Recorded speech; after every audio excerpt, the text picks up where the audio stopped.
Salut à toutes, salut à tous, j'espère que vous vous portez bien. Alors je me lance dans un nouveau format, j'espère que ça vous plaira. Voilà donc la première vidéo de ce format. Alors pour les gens qui me suivent depuis maintenant quelques temps, je pense que vous ne serez pas très étonnés du sujet de ce format. D'ailleurs, si ça ne vous a pas suffi, le nom du format, peut-être que ça vous a mis un petit peu sur la piste de ce dont on va traiter au cours de ces émissions. C'est plié, ce sera une émission qui sera consacrée aux jeux de pli, mais aussi aux jeux de défausse ou d'escalade. Je vais un peu tout rassembler parce que j'ai tendance un peu, moi, à les sortir avec les mêmes personnes, à en retirer un plaisir un peu similaire, même si c'est Dédé Schütz, je crois, je sais plus où, qui me disait que c'est quand même effectivement des genres, des mécaniques différentes. Lui, je sais qu'il aime bien l'un et pas l'autre, je sais plus dans quel ordre, mais en tout cas, effectivement, c'est des choses qui sont différentes, qui procurent pas exactement les mêmes sensations, qui ont leur spécificité. Mais moi je sais que ouais, le plaisir que j'en ressens, c'est un petit peu le même genre, donc je les ai rassemblés sous une espèce de même chapeau. Aussi ne vous attendez pas à une émission régulière qui viendrait toutes les semaines ou un jour fixe, ce sera quand j'ai le temps, quand j'ai envie de parler de certains jeux. Donc voilà, au niveau du format, on parlera de jeux de pli, de défausse et d'escalade. Donc les jeux d'escalade, typiquement c'est carreau combo, les jeux de défausse, il y a Fugiflush, ou le Uno, où on vide sa main. Alors que les jeux de pli, voilà, ça s'appelle c'est plié, mais ce sera ces trois types de jeux. Et alors le principe sera de traiter un jeu à chaque émission. Je commencerai à chaque fois par une petite présentation de ses mécaniques, de sa structure, etc. avant d'en donner un avis rapide. J'essaierai de pas faire trop long. Alors parfois ce sera des jeux que j'aime, parfois des jeux que j'aime pas. Il y aura parfois des jeux que je possède, d'autres que je n'ai pas, que parfois j'émulerai avec ce que j'ai sous la main. Il y aura des choses qui sont éditées en français, il y en aura d'autres qui vont pas avoir du tout de règles françaises ou anglaises. Alors la présentation de jeu, c'est pas forcément le format que moi je préfère créer. Ici, c'est parce que je vais pratiquer surtout des jeux qui sont couverts par à peu près personne dans la francophonie. Donc l'idée de ce format, c'est de partager des trucs un peu inconnus chez nous pour le moment. Donc ça veut aussi dire que je vais éviter les trucs couverts un peu partout, un Jekyll versus Hyde ou quoi, à côté desquels, de toute façon, vous êtes sans doute pas passé à côté. Également, je suis en partenariat avec personne, donc c'est moi qui choisis les jeux. Les jeux que j'ai, c'est moi qui me les suis achetés, ils sont pas offerts par quiconque, c'est aussi quelque chose auquel je tiens, donc c'est pas la peine non plus d'essayer de me contacter pour un quelconque partenariat. Enfin, bon, à tout seigneur, tout honneur, je vais citer mes inspirations premières et également mes sources pour trouver ce genre de jeu. Alors tout d'abord, il y a une chaîne que j'ai citée plein de fois dans d'autres formats, c'est la chaîne de Taylor Rayner, qui s'appelle Taylor's Trick Taking Table. Comme dit, c'est une chaîne que je cite assez souvent. Très très clairement, le format de mes vidéos va être très inspiré du sien, que ce soit dans la structure, dans la forme, juste vous n'aurez pas les incroyables introductions qu'il fait à chaque fois. Pour moi, ça en fait une des personnes les plus drôles en termes de création de contenu ludique. Vraiment, je vous invite à aller découvrir sa chaîne, ici ce sera un peu moins drôle. Je vais aussi citer Cards and Bard, animé par Ryan, où, pour faire un peu plus francophone, il y avait The Drowning Pawn, qui s'intéressait pas que à ces genres de jeux, mais où il en parlait de temps en temps. Et enfin, pour ce qui est des sources, je traîne souvent sur le Discord du Portland Game Collective, sur le Discord du podcast Trick Talkers, que j'écoute aussi, c'est un podcast que je vous conseille en tout cas d'aller écouter si vous vous intéressez au genre. Tout ça, je vous le mets en description, n'hésitez pas à aller les voir. Et évidemment, je vous invite à partager cette vidéo, à vous abonner à la chaîne si ce n'est pas encore le cas, comme ça vous serez notifié des prochaines vidéos. N'hésitez pas à mettre aussi dans les commentaires ce que vous pensez de ce format, notamment pour la première, et également si ça vous amuse, alors vous pouvez mettre les jeux que vous aimez dans le genre, ceux que vous aimeriez voir traités, mais aussi peut-être ceux que j'ai utilisés, dont j'ai utilisé les cartes en tout cas, pour l'introduction, pour le générique. Essayez de retrouver les jeux et mettez-les en commentaire.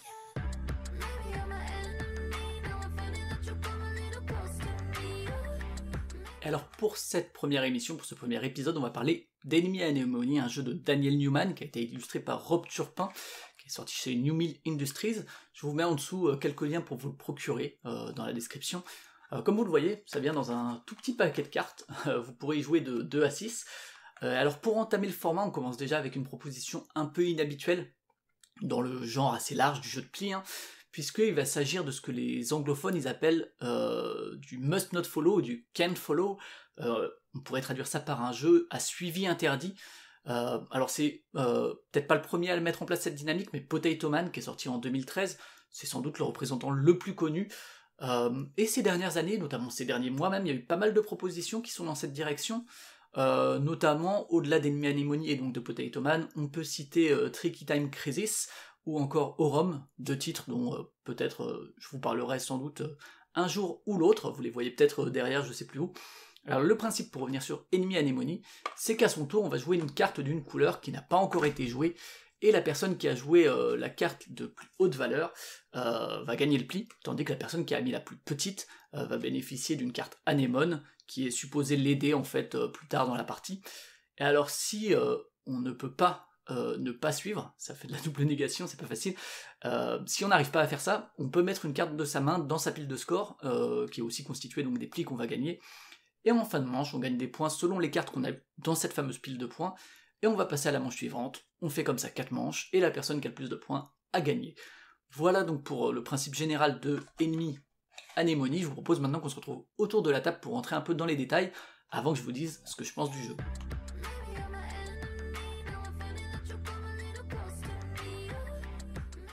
Le deck dans Enemy Anémonie est composé de 6 couleurs, chaque couleur allant de 1 à 10. On voit que les 3, les 5 et les 8 sont un peu différents, je vous expliquerai pourquoi plus tard. Il est également composé de 9 cartes anémones, dont le recto il est composé de +1, alors que le verso c'est des +2. Et enfin il y a 3 cartes de règles recto-verso qui expliquent les règles. Au niveau de la mise en place pour 3 à 6 personnes, on va prendre une couleur par personne, donc ici comme il y a 4 personnes, on prend 4 couleurs, et on va distribuer à chacun et chacune 10 cartes. Chaque personne va pouvoir prendre ses cartes en main, les organiser à sa convenance, sans les montrer aux autres. Les cartes non utilisées, donc ici il y a 2 couleurs, et ben on les remet tout simplement dans la boîte. Il faut juste savoir que dans les parties à 6, on va retirer les 1 et les 10 de chaque couleur, ce qui fait que chaque personne aura 8 cartes en main au lieu de 10. Les 1 et les 10, on les remet dans la boîte. Pour terminer, on met les 9 cartes anémones à portée de main de chacun et chacune, et on détermine au hasard un premier joueur ou une première joueuse, qui ici sera le X-Wing. À 2 joueurs ou joueuses, c'est un peu différent, je vous explique ça en fin de vidéo. Enemy Anémonie, c'est ce qu'on appelle un must not follow dans le jargon des jeux de plis, c'est-à-dire qu'on va jouer des cartes d'une certaine couleur et les joueurs ou joueuses suivants ou suivantes ne pourront pas jouer des cartes de la couleur qui a été déjà jouée. Donc là par exemple, le X-Wing peut jouer le 7 bleu, et dans l'ordre du tour, chaque personne va jouer une carte, et donc là, interdit de jouer les bleus pour le champignon, pour le champi-dragon même, puisque bleu a déjà été joué par le X-Wing, donc il peut jouer du vert, du bleu clair ou du marron, la carte qu'il souhaite, on n'est pas obligé de mettre plus haut, on peut mettre vraiment ce qu'on veut, tant que c'est pas la même couleur par exemple. Ici, il va mettre le 6 vert. Pareil pour le Korogu qui, lui, ne peut pas mettre ni bleu ni vert, donc il a le choix entre le marron et le bleu clair, et choisit de mettre le 10, qui est donc la carte de plus haute valeur. C'est au tour de Togepi. Togepi, il est obligé de jouer du marron, puisque les 3 autres couleurs ont été jouées, et on voit qu'il ne possède pas de marron. Quand on ne peut pas jouer, on prend une carte de sa main, celle qu'on veut, et on la met dans sa pile de score, qui ira avec les plis qu'on a gagnés. Ici, je vous expliquerai pourquoi il choisit de mettre le 3, qui, vous voyez, est un peu différent des autres. Le 3, le 5 et le 8, c'est des valeurs un peu particulières, on le voit du fait que les ronds sont pleins. Il choisit de mettre ça dans sa pile de score, et il annonce qu'il ne peut pas passer. Les règles ne précisent pas si on doit le prouver aux autres ou pas, donc voilà, basez-vous sur la bonne foi de vos adversaires. Ensuite, on va résoudre le pli. Le pli, il est gagné par la personne qui a mis la plus haute carte, et la personne qui a joué la plus petite carte, donc ici c'est le champi-dragon avec le 6, vous avez vu que les couleurs sont pas importantes, elles sont juste importantes pour la phase de pli. Là c'est vraiment la plus petite valeur, récupère une carte anémone +1, qu'il ou elle place à portée de main. Le pli a donc été remporté par le Korogu avec son 10, il prend les cartes du pli, donc pas celle de Togepi qui n'a pas pu être jouée, et le Korogu les met dans sa pile de score. Ici ça lui fera 3 points, puisqu'il y a 3 cartes. C'est la personne qui a gagné le pli qui lance le suivant, avec une carte de son choix, et c'est par exemple le 4 marron. Togepi cette fois peut jouer, pas de marron, mais tout va bien puisque tout le reste est là. Il va choisir de jouer un 10, bleu foncé. C'est ensuite au X-Wing qui va choisir de jouer le 10 vert. On peut tout à fait jouer la même valeur que quelqu'un d'autre, juste c'est pas la même couleur. Enfin, le champi-dragon de son côté est obligé de jouer du bleu clair, et il va choisir de jouer le 6. Vu qu'il a une anémone, il pourrait choisir de la rajouter pour transformer le 6 en 7, ici il n'en voit pas l'intérêt, donc il ne le fait pas. On résout le pli en commençant donc par la personne qui a posé la plus petite carte, ici le Korogu qui donc récupère l'anémone +1. Pour ce qui est de qui a gagné le pli, on voit qu'il y a 2 10. Quand il y a une égalité, ce sera aussi vrai pour la carte la plus petite, mais dès qu'il y a une égalité, c'est la carte jouée le plus tard qui l'emporte, qui brise cette égalité. Ici, c'est le Korogu qui a engagé, donc le X-Wing a joué son 10 après Togepi, c'est donc le X-Wing qui gagne le pli, et ce qui lui fera 4 points à la fin de la partie. On va continuer comme ça jusqu'à ce que toutes les cartes aient été jouées, donc il y aura 10 plis.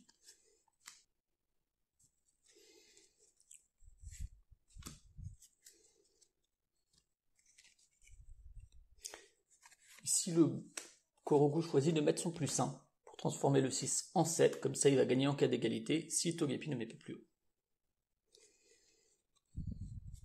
Togepi ne peut pas mettre plus haut puisqu'il est obligé de jouer du bleu clair, il va jouer le 1. On résout le pli, c'est Togepi qui prend un +1 car il a la carte la plus petite. Et c'est effectivement le Korogu avec son 7 qui l'emporte puisqu'il a joué son 7 en dernier. La carte qui a été utilisée à Anemone, on la remet sur la pioche. Et le Korogu récupère les cartes, ce qui lui fera des points en fin de partie. C'est à lui de rengager. Par exemple, il va jouer ce 10 là. Togepi va jouer le 2 bleu clair, le 2 méduse. Le X-Wing ne peut pas jouer de marron, il ne peut pas jouer de bleu clair, il est obligé de jouer du vert, il va jouer le 4.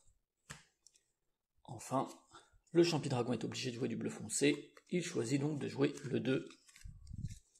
Pour la plus petite valeur, on a une égalité entre Togepi et le Champidragon. Le Champidragon a joué plus tard, c'est donc lui qui bénéficie de l'Anémone. Comme il en possède déjà une, il ne va pas en prendre une de plus. Quand c'est comme ça, juste on retourne la carte sur son verso, ce qui fait un +2. Le +2, de la même manière qu'un +1, on peut le rajouter une carte pour lui rajouter +2. Attention, on ne peut pas dire que ça fait +1 et par exemple prendre une autre carte pour faire un peu de la monnaie, on est obligé d'appliquer le +2 entièrement. Également, alors c'est pas le cas ici, mais admettons que le Champidragon ait 2 cartes Anémone, on peut tout à fait en rajouter plusieurs à sa carte pour par exemple ici le transformer en 5. C'est avec son 10 le Korogu qui a gagné le pli. Hop, il récupère ça, ça lui fera des points en fin de manche. Et on repart pour du pli.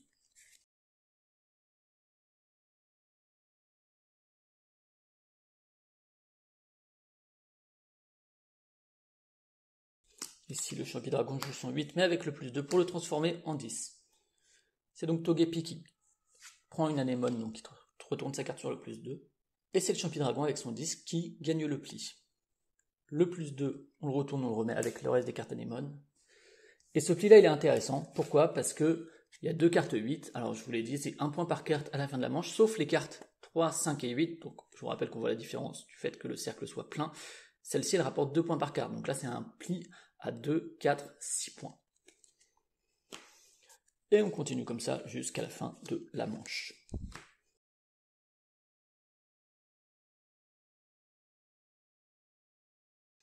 Ici, c'est Togepi qui a joué la plus petite, donc il récupère une nouvelle carte Anémone. Donc là, il en a 2, qu'il pourra utiliser séparément ou ensemble. Et comme c'est le X-Wing qui a joué en dernier, son 9, c'est lui qui récupère le pli.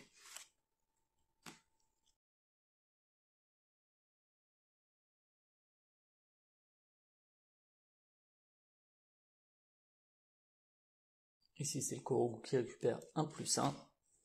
Et c'est Togepi qui remporte le pli avec son 9. Enfin, un premier pli pour Togepi. Qui se rajoute donc, là vous vous rappelez en début de partie, il avait mis une carte dans sa pile de score, et ben on rajoute le pli avec.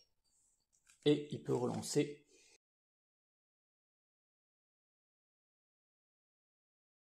Et ici, obligé de jouer ça. Et il va choisir de rajouter son +1 pour faire un 8 pour égaler le 8 du X-Wing et gagner puisqu'elle a joué après. C'est le Champidragon qui gagne un +1. On remet celui-ci sur la pile et le Korogu remporte le pli qui est déjà son 4e. Togepi va décider de rajouter les cartes pour faire un 8. Et le Champidragon est bien obligé de jouer celle-ci même si ça l'arrange pas. Ici donc c'est le Champidragon qui va récupérer un +1, donc il retourne son +1 en +2. Et c'est bien Togepi qui a utilisé ces 2 Anémones qu'on remet avec les autres, qui gagne le pli. Un bon pli puisque c'est un pli à 8 points puisqu'il n'y a que des cartes qui valent 2 ici. Dernier pli.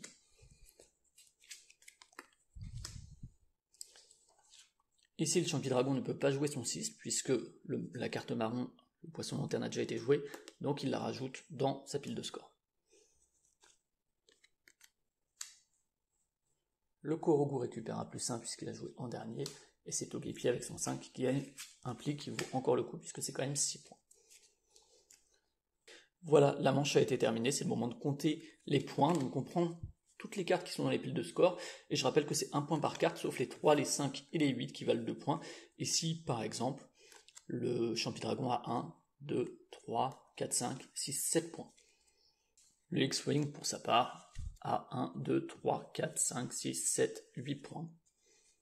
Togepi, pour sa part, il a, on ne va pas lui oublier celle-ci, 1, 2, 3, 4, 5, 6, 7, 8, 9, 10, 11, 12, 13, 14, 15, 16, 17, 18, 18, 9, 20, 21 points. Et le Korogu, avec tous ses plis, il risque d'en avoir aussi pas mal. Il en a 1, 2, 3, 4, 5, 6, 7, 8, 9, 10, 11, 12, 13, 14, 15, 16. 16 points. Ce qui est moins parce que Togepi tout simplement a récupéré un peu plus de cartes qui valent 2 points, les 8, les 3 et les 5. Avec 7 points, c'est le Champi-Dragon qui a eu le moins de points de la manche. La personne qui a le moins de points de la manche, donc ici le Champi-Dragon, récupère une carte plus 1. Si jamais il avait eu sa carte plus 1 devant lui, il l'aurait transformé en plus 2. Ici il avait déjà un plus 2, donc il en récupère un. Les cartes anémones de manche en manche, elles vont être conservées, et on va jouer comme ça 4 manches, et la partie est finie, la personne qui a le plus de points a gagné. Pour passer à la prochaine manche, on reprend toutes les cartes, on les remélange, on en redistribue 10 par personne, et c'est la personne qui a le plus haut score qui entame la manche.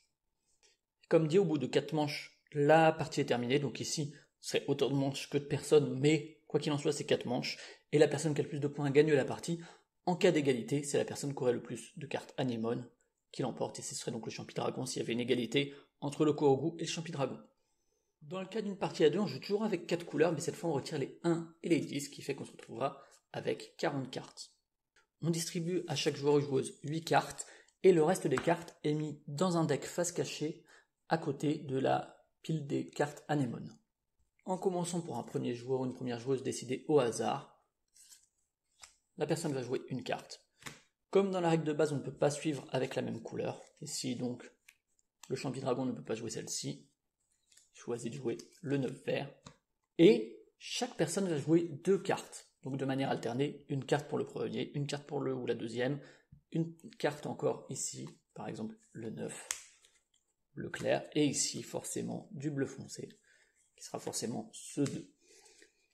Les autres règles, c'est pareil. Là, c'est ce 9-là qui a été joué en dernier, donc c'est lui qui va gagner le pli. C'est ce 2-là qui a été joué en dernier, c'est donc lui qui va récupérer la carte anémone, puisque c'est la carte la plus petite jouée. Le X-Wing met ça dans sa pile de score et peut entamer un nouveau pli. Il y a une autre principale différence, au-delà du fait qu'on pose chacun ou chacune 2 cartes, c'est que entre chaque tour, on récupère 2 cartes de la pioche, qu'on rajoute à sa main. Si la pioche venait à être vide, petit à petit dans la manche, et bien tout simplement, on ne pioche plus. On continue comme ça jusqu'à ce que les mains soient vides, on compte les points comme dans le jeu classique, et au bout de 4 manches, la personne qui a le plus de points gagne. Je vais juste vous montrer un cas particulier. Ici donc un 7, un 6, un 4 et ici un 6. Ici c'est le X-Wing qui a mis à la fois la plus grande et la plus petite, c'est tout à fait autorisé. Dans ce cas-là, le X-Wing va à la fois gagner le pli et récupérer une carte plus 1, ce qui est donc un bon tour en général, et sans doute que le Champi-Dragon n'aurait pas joué ça, il aurait tout à fait pu mettre par exemple son plus 1 sur un 6. Donc voilà, le reste des règles s'appliquent, si on ne peut pas suivre, on met la carte dans sa pile de score, on compte les points à la fin, on garde les cartes anémones d'une manche sur l'autre, c'est la personne qui a le moins de points à l'issue d'une main gagne une carte anémone, les règles sinon ne changent pas.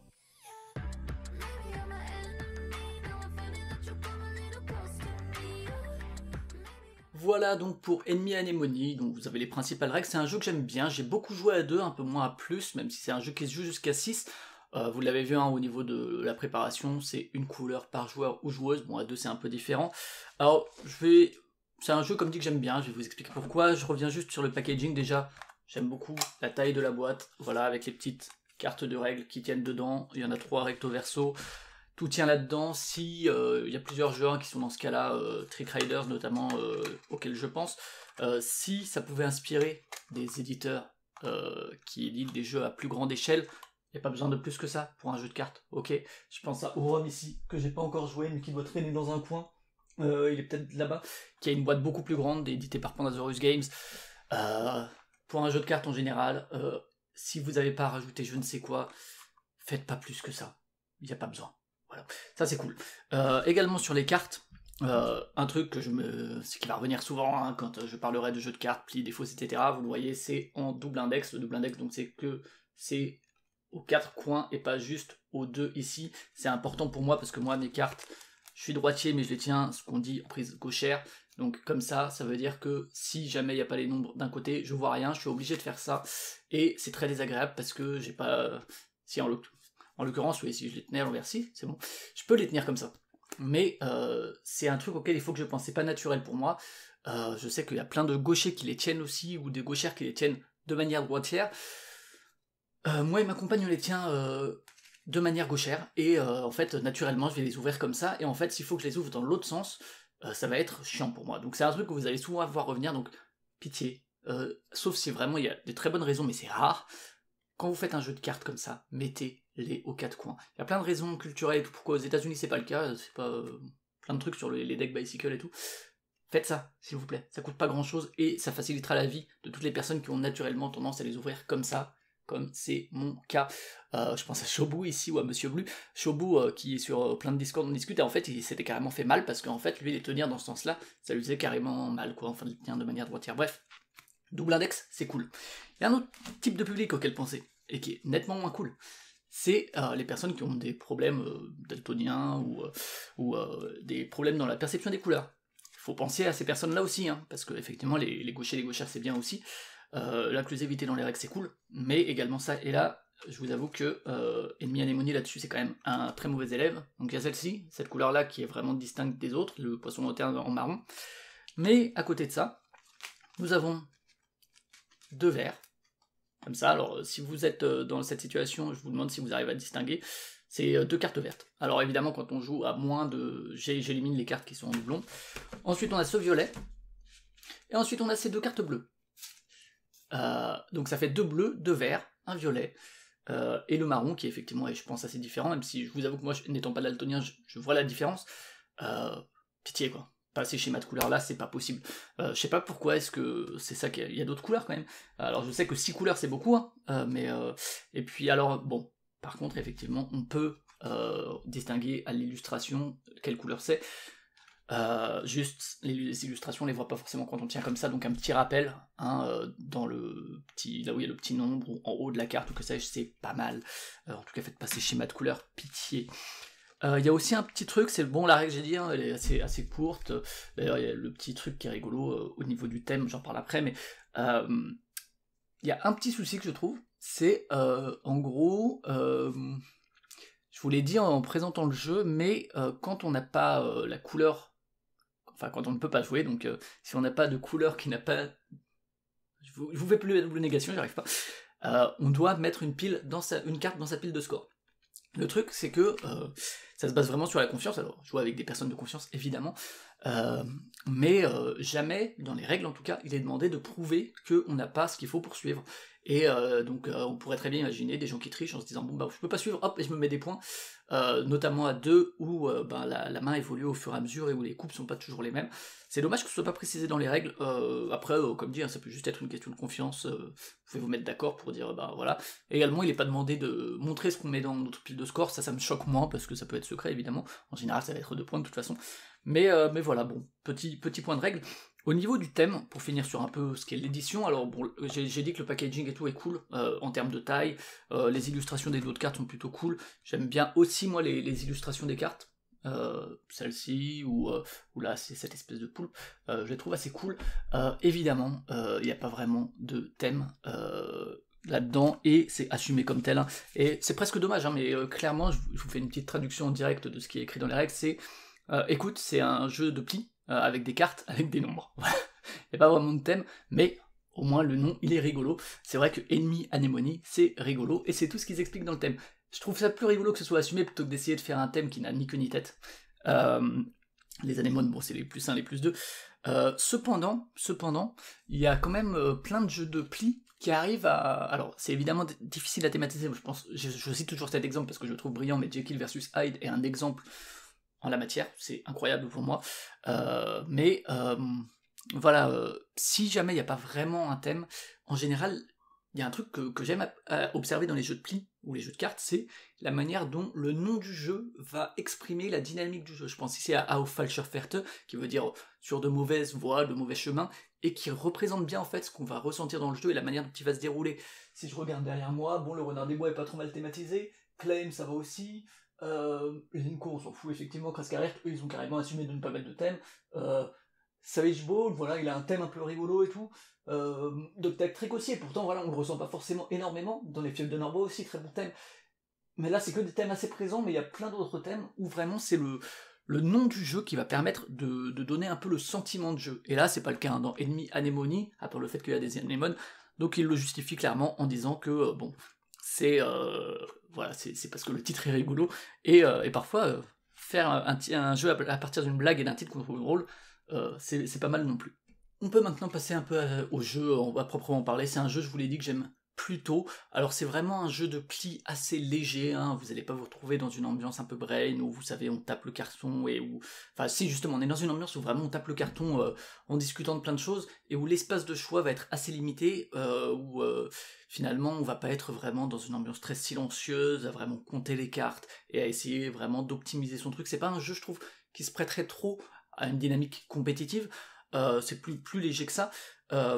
C'est donc un must not follow, je vous l'ai dit, un jeu où on peut pas suivre à la couleur, où c'est interdit, et alors je vous en ai cité un Potato Man, Tricky Time Crisis qui doit être juste au-dessus là, il y a Aurum qui est sorti récemment aussi, c'est différent quand même de Potato Man ou de Tricky Time Crisis par exemple, puisque dans Potato Man, qui est vraiment je pense la référence en la matière, quand on ne peut plus jouer, la manche s'arrête directement. Dans Tricky Time Crisis aussi. Là, dans Enemy Anemone, si on ne peut pas jouer, et ben la carte, on va mettre une carte dans son score, donc c'est pas du tout la même dynamique, ça procure pas les mêmes sentiments de jeu. Est-ce que dans Enemy Anemone, ça permet de rajouter un truc au score? Alors c'est assez léger, hein, parce que la plupart des points qu'on va marquer, c'est quand même ce qu'on va faire en mettant des plis, puisqu'on récupère plusieurs cartes à la fois, ça c'est juste 2 points. Reste que, en termes de feeling de jeu, c'est assez différent de ce qu'il y a dans Potato Man, où vraiment, qu'on essaie de le faire volontairement ou pas, là aussi on peut essayer volontairement de se créer des coupes et de ne plus pouvoir suivre pour justement marquer 2 points, parce qu'on sent que de toute façon on va plus pouvoir marquer beaucoup de points, donc autant faire ça. Dans Potato Man, parfois on se crée des coupes parce qu'on se dit je veux mettre vite fin à la manche parce que je domine ou quoi, ou qu'est-ce. Reste que ouais, les sensations sont vraiment pas les mêmes, ça procure pas les mêmes sensations de jeu, le même flux de jeu non plus, puisque dans Enemy Anemone, ben, on continue jusqu'à ce que la main soit vidée pour chaque personne, tandis que dans Potato Man, ça peut vraiment créer à la fois un effet de surprise, mais aussi parfois être un peu frustrant, parce qu'on se dit, ah oui, ok, on a fait 2 tours, et en fait, la distribution des cartes a fait que ben, c'est fini au bout de 2 tours, et il y a un peu un truc qui interrompt immédiatement. Donc là-dessus, c'est quand même assez différent. Même si on est vraiment dans la même esthétique de jeu de pli, donc du must not follow, qui est quand même un truc assez particulier, assez niche au sein du jeu de pli, hein. Il y a pas de, c'est pas du jeu à paris, enfin, dans Aurum par exemple, je crois qu'il y a aussi des paris, mais bref, il y a un truc qu'on va retrouver par contre, du coup, c'est, je l'ai dit déjà, le fait de éventuellement essayer de se créer des coupes, en justement jouant des cartes qui vont faire qu'on va plus pouvoir jouer pour mettre des trucs dans sa pile de score. Il y a aussi autre chose d'important qui va être fondamental, et pour l'instant, Aurum semble un peu s'éloigner de ça. Je sais pas trop, j'ai pas encore joué, mais c'est que c'est des jeux qui vont être assez légers, je l'ai dit, hein, on va taper le carton et qui vont offrir un espace de choix relativement limité. Parce que finalement, surtout quand on joue en dernier, bah, le choix qu'on a dans sa main, il est limité, c'est-à-dire que si j'ai ces couleurs-là, et ben en fait, il y en a plusieurs que je vais pas pouvoir jouer. Alors évidemment, quand on ouvre, quand on lance un pli, on a un peu plus de choix, mais sinon, admettons que je ne puisse plus jouer qu'une seule couleur, bah en fait c'est celle-ci, je vais choisir entre 2 cartes. Moi c'est un espace de choix qui me plaît bien, qui plaît aussi avec les personnes avec qui j'ai joué, parce que du coup on identifie vite le choix qu'on veut faire, même si parfois même entre 2 cartes, hein, le choix peut exister. Notamment le choix de mettre ou non une anémone qui va rajouter le petit plus 1 ou le petit plus 2 ou plus. Donc il y a quand même un espace de choix, mais disons qu'il se restreint. Ça peut être un peu frustrant parce que des fois bon, on a un peu l'impression de se dire bon bah ok j'ai fait ça, mais j'ai pas grande maîtrise sur mon jeu. Il y a quand même, je trouve quand même, enfin c'est effectivement assez chaotique entre guillemets, il y a plein de moments où on a l'impression de jouer de manière un peu automatique et sans vraiment avoir de truc très impactant ou qui est vraiment d'enjeu. Mais quand même, je trouve, alors déjà quand on ouvre c'est différent, et je trouve quand même que les petits espaces de choix qu'on a, moi ils me suffisent à apprécier le jeu, notamment il y a le fait d'essayer de viser le plus petit, avec par exemple un 2 ou un 1 ou quoi, pour essayer de récupérer une anémone, le fait de jouer le 7 ou le 8, le 9, le 10 pour essayer de gagner le pli, le fait de peut-être mettre le 8, qui vaut 2 points, est-ce que quelqu'un va me dépasser derrière ou pas, est-ce que ça va me permettre de gagner, est-ce que derrière quelqu'un a des anémones qui pourraient lui permettre de gagner, tout ce genre de petites questions qui se posent très vite, auxquelles on a assez vite la réponse, ce qui fait qu'on n'est pas dans de l'analyse paralysis non plus, mais voilà, bon, je trouve quand même que il y a suffisamment en tout cas d'espace de choix pour que moi je me sente actif et impliqué dans le jeu, quand bien même, il y a des tours, effectivement, évidemment je vais jouer ça. Aussi, alors moi je sais que vous allez vous en rendre compte, je vais le dire peut-être à chaque fois dans les vidéos, mais je suis pas du tout du genre à compter ce qui tombe, j'y arrive plus. Je sais qu'au lycée, quand on jouait au tarot, j'arrivais à peu près à compter, j'arrivais à avoir des vagues estimations, par exemple à me rappeler si les cartes majeures ou mineures sont tombées, ce genre de trucs. Et d'un autre côté, j'aime pas les jeux à information complète non plus, parce que c'est trop brain en général, donc je suis dans une espèce d'entre-deux, à jouer un peu au feeling comme je peux, sans non plus réussir à compter les cartes ou quoi. Je pense que en comptant les cartes, et notamment en se rappelant vraiment des trucs essentiels dans Enemy Anemones, ça offre une strate de jeu supérieure, notamment en sachant qu'un tel va couper, ou qu'une telle a cette couleur, que telle carte majeure est tombée, que donc mon 8, là, le fameux 8 qui va me rapporter 2 points, et ben a priori il y a plus de 8 autour de la table, donc je suis à peu près sûr d'être maître.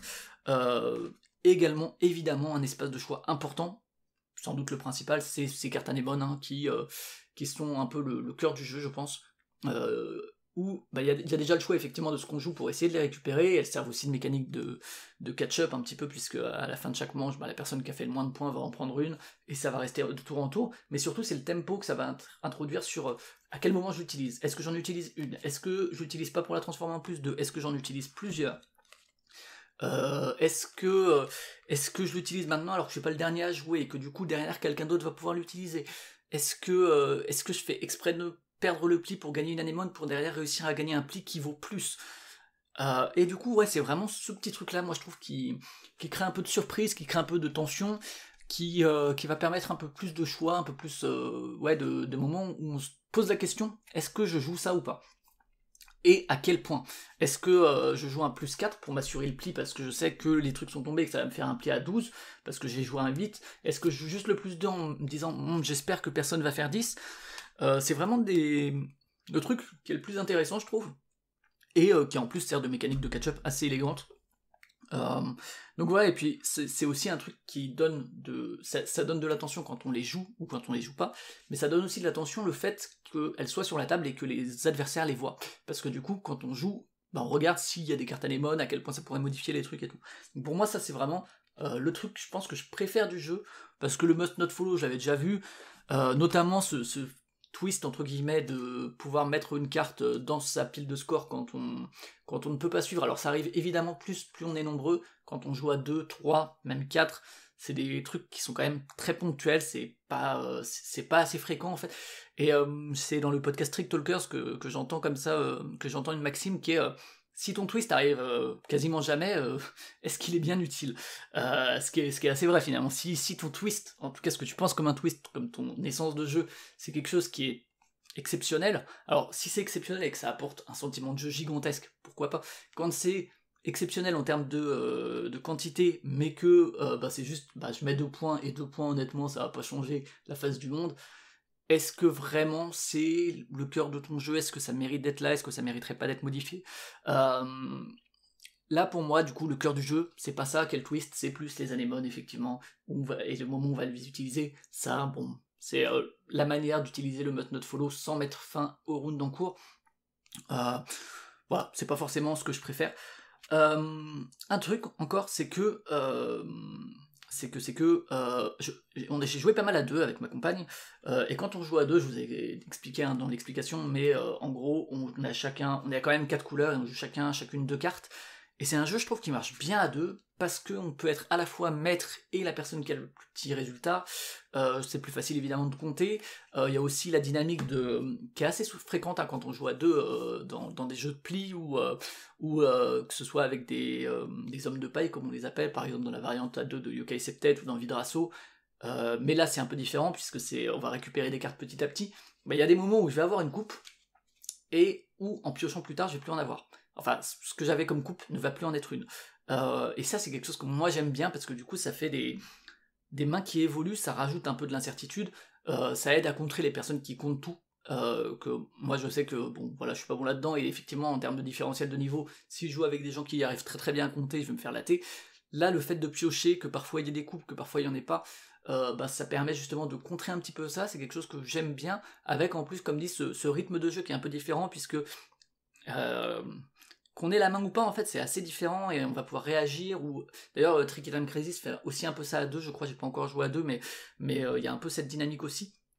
Je trouve que c'est assez intéressant en termes de, ouais, en termes de dynamique, ça change vraiment le jeu de base.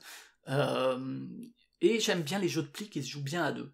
C'est pas si fréquent. Alors, il y a évidemment des jeux qui sont faits pour deux, comme le Schnapsen, comme Jekyll vs Hyde, mais les jeux qui sont pour, par exemple, de 2 à 5 ou quoi, déjà ici à 2, c'est présenté comme une variante, hein, vous le voyez, mais c'est fréquent que, ouais, ok, bon ben, tu mets 2 sur la boîte, mais c'est pas à 2 en vrai, c'est à partir de 3, 4, 5. Il y a 535 qui n'est pas un jeu de pli, qui est un jeu d'escalade, mais dont j'apprécie beaucoup la version A2, et que je joue énormément. Celui-là, j'ai beaucoup joué à deux, et vraiment j'aurais aucun souci à le sortir comme jeu à deux, à le conseiller aussi pour des personnes qui jouent juste à deux, parce que les dynamiques sont un peu différentes, mais sont pas inintéressantes du tout. Donc voilà, c'est un jeu que je conseille. Et je sais pas si ça s'appellera encore comme ça, mais je vais lui mettre le petit, comment on appelle ça, le petit tampon, le petit label c'est plié. Et pouf, voilà le petit label, on va appeler ça un label, la petite recommandation du Séplier. C'est pas un jeu incontournable dans le genre. Entre Potato Man et celui-là, je vais préférer celui-là en termes de dynamique, pas tellement vis-à-vis de comment il gère le must not follow, parce que Potato Man est assez intéressant aussi dans l'effet que ça peut créer, plus dans la globalité, ces histoires de cartes anémones, la manière dont on peut taper le carton. Dont vraiment on est dans un espace de choix qui me convient, qui est assez léger, mais où j'arrive quand même à trouver un peu à attraper un peu le jeu, et à le prendre un peu, et à me dire ah là ça m'implique quand même, quoi. Je joue pas tout le temps en mode bon bah voilà, on se raconte sa vie et puis je joue. Donc ouais, plutôt cool. Je le recommande également à deux. Édition, encore une fois, en dehors de ces histoires de couleurs que vraiment, mais sinon voilà, prenez exemple de ça. C'est des petits jeux amateurs qui sont édités à très peu d'exemplaires, mais au moins ils sont pas là et essayer de dire hey, je veux ma place sur l'étal de la boutique, donc je vais faire un truc. Non, il faut les envoyer, et ça suffit.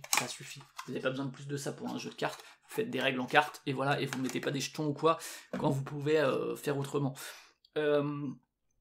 Pour l'émuler, je vais essayer aussi en général de le dire dans ces vidéos-là, parce que, alors celui-là n'est pas introuvable, je vous mettrai en description, comme dit, les liens pour l'acheter, pour vous le procurer si vous le voulez. Ça va être de l'import d'une manière ou d'une autre, sauf si un jour il arrive en France, mais honnêtement, j'en doute. Et évidemment, l'import, ça coûte plus cher, parce qu'il faut payer le jeu, plus l'import, les frais de port, plus les taxes. Mais donc, pour l'émuler, les cartes, elles vont de 1 à 10, donc... prenez, si vous jouez à 4, vous prenez un jeu de 52 cartes avec les couleurs de 1 à 10. Voilà. Si vous voulez jouer à 6, c'est peut-être un peu plus compliqué, mais bon, voilà. Il y a juste ces cartes-là, les 5, 7, 8, je trouve ça assez cool. J'en ai pas parlé au moment de l'édition, mais qui est ce petit plein ce petit plein au niveau du nombre pour rappeler qu'elles valent 2 points. Ça, il faudra vous en rappeler, ou vous mettre une petite note que les 3, les 5 et les 8, ça vaut 2 points, voilà. Et puis, évidemment, le plus chiant à émuler, mais bon, voilà, c'est ça. Sauf que ça, en fait, c'est pas des informations cachées, donc en fait, vous prenez des bouts de papier, vous les découpez, vous mettez plus un d'un côté, plus deux de l'autre, et vous avez ennemi anémonie sans aucun problème. Les règles se trouvent facilement en ligne, donc... c'est pas le jeu le plus chiant à émuler de la Terre. Donc voilà, si vous n'avez pas envie de payer de l'import ou quoi, ou que vous voulez l'essayer avant de l'acheter, c'est assez facile, faites-le. En tout cas, moi, c'est toujours une pratique que je défendrai, parce que j'ai tendance à croire que ça ne nuit pas aux créateurs et aux créatrices. Au contraire, ça permet de faire connaître le jeu, et que les gens à qui ça a plu, peut-être, vont aller l'acheter. Donc voilà, pas trop compliqué à émuler. Un jeu que moi j'aime bien, que je recommande, auquel j'applique mon fameux petit label. Si vous avez désigné le nom de label, vous me dites, hein, moi, les jeux de mots avec pli, je prends. Je sais pas si je ferai des labels négatifs, genre ça fera pas un pli, mais on verra. En tout cas, ouais, plutôt cool, plutôt léger. Si vous voulez le découvrir, bah, vous me contactez en privé ou quoi, on essaie de se faire des parties sur Playing Cardio ou je ne sais où. Voilà, j'espère en tout cas que la vidéo vous a plu. Encore une fois, c'est la première de ce format, j'ai peut-être été un peu long. Vous savez que j'ai pas trop l'esprit de synthèse, si c'est pas entièrement écrit, du coup, j'ai peut-être eu tendance à me répéter un peu. C'est tout à fait possible. J'espère que c'est pas trop le cas, que c'est pas trop chiant. N'hésitez pas à mettre dans les commentaires ce que vous pensez du jeu, si vous avez pu l'essayer, si vous l'avez émulé, que voilà, si vous avez d'autres pensées, des trucs à côté desquels je serais passé, si vous connaissez d'autres must not follow que ceux que j'ai cités. Et puis n'hésitez pas à me mettre les jeux de pli que vous préférez, que vous voudriez que je traite, même si vous le voyez, hein, j'en ai mis pas mal derrière, il y a de quoi faire, et sûrement des trucs dont vous avez jamais entendu parler et qui n'arriveront peut-être jamais en France. Celui-là, je crois qu'il sera à Essen, peut-être. Alors, je sais pas si la vidéo sortira avant Essen. Si oui, peut-être que vous allez le voir à Essen, et je vous conseille de l'acheter parce que là, il y aura pas les ports et tout. Mais voilà. C'est la fin de cette vidéo. Encore une fois, n'hésitez pas à partager tout ça, mettre le petit pouce qui va bien. Passez une bonne fin de journée, jouez à des jeux de pli, de cartes, d'escalade, que sais-je. Portez-vous bien, en tout cas, prenez soin de vous. Ciao! Stop! Anemones, please stop stinging each other.